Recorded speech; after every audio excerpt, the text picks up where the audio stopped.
In this video, we are going to look at how to insert a text box and edit it. Continuing on with our slide deck on pets, I've inserted a picture of a goldfish.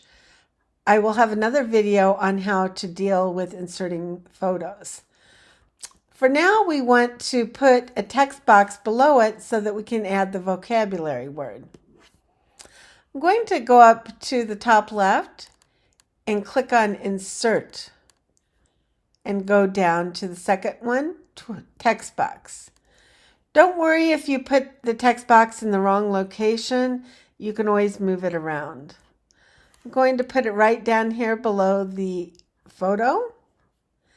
And as I click on it, you'll notice that the text box toolbar appears at the top of the screen.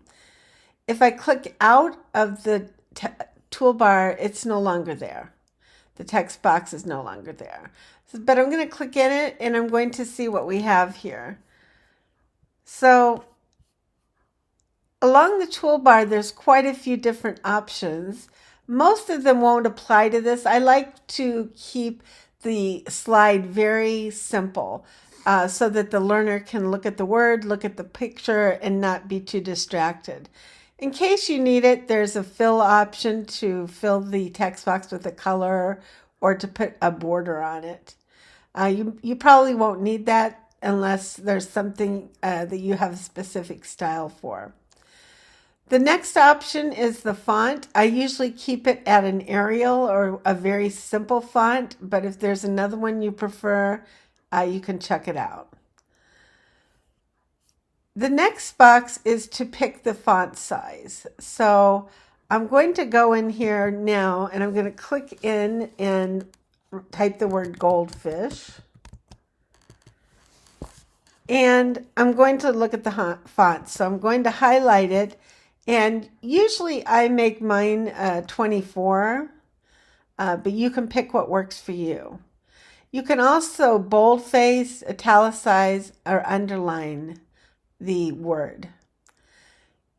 The next option is the text color. I usually make mine black on white. You may have another option. There is a highlighter. I don't use that very often. You can also make the word in there a link by highlighting it and then telling it what you want it to link to. It doesn't apply too often to the digital flashcards, but you may have another purpose for it. Now this one I use a lot, the alignment. So by default, it's to the left. I want that to be in the center actually. And notice you can also have it at the top of the text box, the center, or the bottom. Usually I center it totally. So I have it centered left to right and up and down. If you ever need it, there is an option as well for bullets, numbered bullets, and the dots.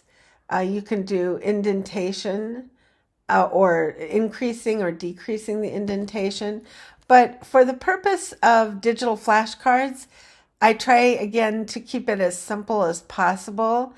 And once you have it set up for one of your slides, you can just continue that same format for all of the slides that you're working on in the deck.